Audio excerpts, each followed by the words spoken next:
6.1. El sistema canovista, la Constitución de 1876 y el turno de partidos. La oposición al sistema.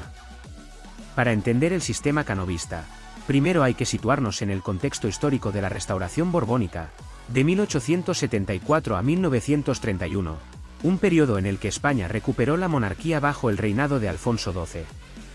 Este proceso fue liderado por Antonio Cánovas del Castillo, el gran artífice de la Restauración.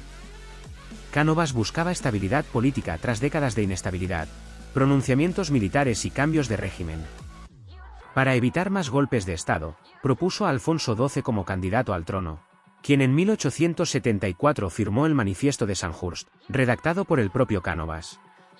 Este documento era una declaración de intenciones que prometía un gobierno constitucional y moderado.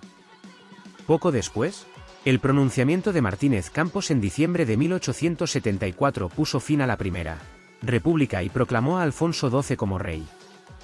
Cánovas diseñó un sistema político que duró casi 50 años, basado en tres pilares fundamentales: un rey que gobernaba junto a las Cortes, un turno de partidos que garantizaba la alternancia en el poder, y una constitución moderada que daba estabilidad al régimen. Este sistema, conocido como régimen canovista, se apoyaba en las bases sociales de la burguesía conservadora, la Iglesia y el ejército, formando una oligarquía que controlaba el país. Las primeras medidas de Cánovas fueron clave para consolidar el sistema. Logró la conciliación entre los monárquicos, estableció al rey como jefe supremo del ejército, puso fin a la Tercera Guerra Carlista y pacificó Cuba con la Paz de Zanjón en 1878. Además, convocó Cortes Constituyentes mediante sufragio universal para redactar la Constitución de 1876, que colocaba a la monarquía por encima de los políticos y establecía una soberanía compartida entre el rey y las Cortes. La Constitución de 1876 organizaba el Estado en Cortes bicamerales, un Congreso elegido por los ciudadanos y un Senado conservador, cuyos miembros eran nombrados por el rey o eran grandes contribuyentes. Aunque se hablaba de división de poderes, en la práctica no estaba clara. El ejecutivo lo ejercía el rey, el legislativo lo compartían el rey y las Cortes, y el judicial correspondía a los tribunales. Los derechos y libertades se ampliaron, pero estaban limitados por Cánovas. El sufragio no se especificaba en la Constitución, y la ley electoral de 1878 estableció un voto censitario, es decir, solo podían votar quienes pagaban impuestos. En cuanto a la religión, el catolicismo era la religión oficial, aunque se permitían otros cultos sin privilegios.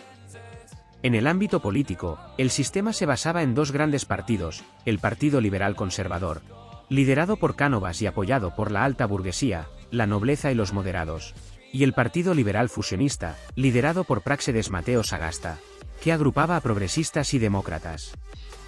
Estos partidos se turnaban en el poder mediante el turno de partidos, un sistema inspirado en el modelo inglés que garantizaba la alternancia pacífica. Sin embargo, este sistema estaba plagado de fraude electoral, con prácticas como el encasillado, manipulación de candidaturas, el caciquismo, influencia de las élites locales en zonas rurales, y el pucherazo, manipulación de los recuentos de votos.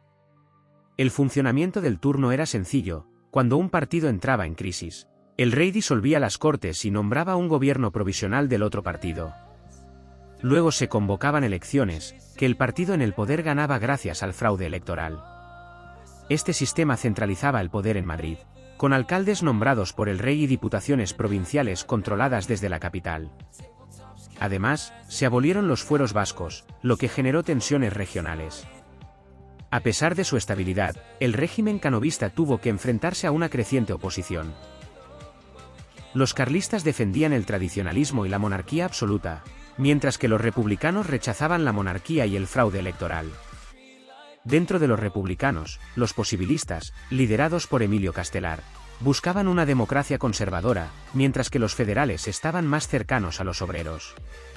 También destacaron los progresistas demócratas, liderados por Ruiz Zorrilla, que promovían subversiones contra el sistema. El movimiento obrero fue otra fuerza opositora importante. Los anarquistas, afiliados a la Internacional, fueron perseguidos y obligados a actuar en la clandestinidad, agrupándose en sociedades secretas como la Mano Negra. Por otro lado, los socialistas, seguidores de las ideas de Marx, se organizaron en la Asociación del Arte de Imprimir, liderada por Pablo Iglesias, quien fundó el PSOE el 5 de mayo de 1879.